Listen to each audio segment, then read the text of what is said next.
માણસના જીવનમાં અશાંતિનું કારણ.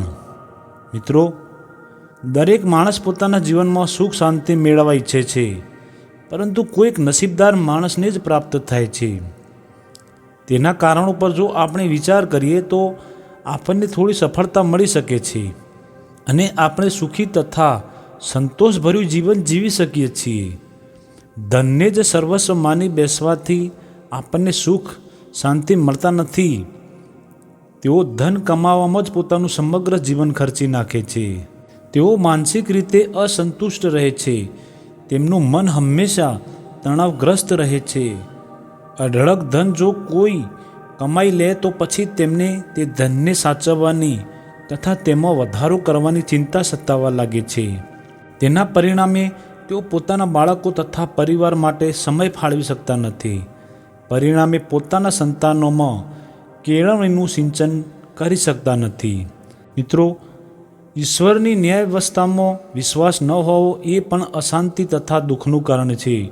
જો કર્મફળમાં આસ્થા ન હોય તો માણસ નીચ કર્મો કરતાં પણ અચકાતો નથી. તે તુરંતનો લાભ જોઈને અથવા રાગદ્વેષનો કારણે ખોટા નિર્ણયો કરે છે. કર્મોના ફળમાંથી કોઈ બચી શકતું નથી. આવી સમજ માણસને હંમેશા સારા તથા શ્રેષ્ઠ કર્મો કરવાની પ્રેરણા આપે છે. જો પોતાનું જીવન લક્ષ્ય સ્પષ્ટ ન હોય અને તે બીજાઓની દેખાદેખી કરીને કોઈ નિર્ણય કરે તો તે પણ માણસ દુઃખી થાય છે. તે ગમે તે રીતે પોતાના જીવનની ગાડીને આગળ ધકેલતો રહે છે. તે કદાપી આનંદનો અનુભવ કરી શકતો નથી. તેના પરિણામે અશાંતિ તથા દુઃખી રહે છે. બીજા લોકો સાથે સરખામણી કરવી તથા ઈર્ષા કરવી પણ દુઃખનું એક મોટું કારણ છે. દરેક બાબતમાં પોતાના પાડોશીઓ સાથે તુલના કરતા રહેવાથી તણાવ તથા દુઃખ વધે છે. જો સુખી થવું હોય તો બીજા લોકો સાથે પોતાની સરખામણી કરવાનું છોડી દેવું જોઈએ. ઇન્દ્રિય સુખો મેળવવાની લાલસા પણ દુઃખનું કારણ હોય છે. ઇન્દ્રિયોનું વિષય સુખ તો આગ જેવું છે. તેમાં જેટલું બળતણ નાખો એટલી તે વધારે ભડકે છે. તે કદાપી શાંત થતી નથી.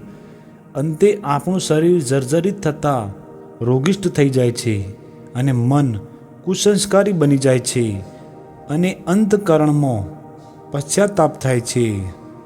મિત્રો, ગમે તે રીતે સન્માન મેળવવાની તથા મોટા માણસ બની જવાની ઈચ્છા માણસ માટે દુઃખનું કારણ બને છે. બીજાઓ પાસે બહુ મોટી આશા તથા અપેક્ષા રાખવી તે દુઃખ અને અશાંતિનું કારણ હોય છે.